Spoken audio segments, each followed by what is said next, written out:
All right, Monday, March the 2nd, 2020. I'm doing this, man. I'm doing it. Listen, I've done a 24-hour fast. I've done a lot of research on fasting, but I have not committed to a 3-day fast. I know people think it's retarded and crazy because the education is not out there, but I am going to do it as of right now. It's 5:45.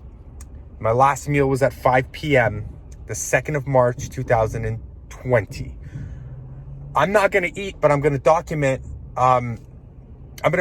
my hunger levels throughout the next 3 days. I'm going to see how I mean, like I said, I've done the research, but I'm not that person to talk about something unless I've lived through it. So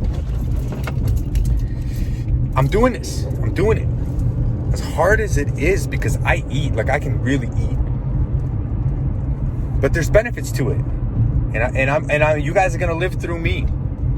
I'm going to talk about the benefits per day, the good and the bad throughout the good and the bad experience throughout the fast, and what is happening throughout the whole process on the first, second, and third day. If you think about it without the knowledge, you think that you're just going to starve yourself to death and that the hunger levels are going to stay the same all throughout the 3 days. But what you don't know is that ghrelin is a hormone that gets released in your body based on eating habits that you already have. So if I eat 6 meals a day, your body kind of understands when you're eating these meals, and it reminds you the next day around the same time and lets you know, hey, it's time to eat again. So that's that ghrelin hormone that comes up and that hunger level that spikes up. Now, try to remember this. Let's just say you're at work one day and you get hungry, but you don't go to, something happens at work or not at work, but you just miss your lunch and you cannot eat. You just didn't eat. What happens? You don't stay starving for the rest of the day. It subsides, is what I'm trying to say. It's between an hour and 2, and then after that, it just drops. So that ghrelin hormone gets released, reminds you of your eating habits, and then if you don't eat, it goes back down.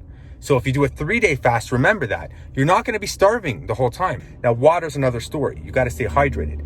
But food, you can go a long time without food. And as a matter of fact, studies have shown that it is actually extremely good for your body. It gives your digestive system a break. It gives your cells a break from always being, bombarded with food.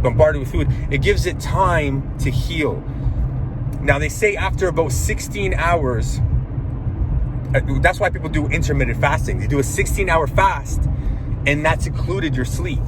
So if you sleep for 8, you wake up, and then you just don't eat for the next 8 hours, or whatever way you want to do it. You just make sure you don't eat for 16 hours, and then people eat for the next 8.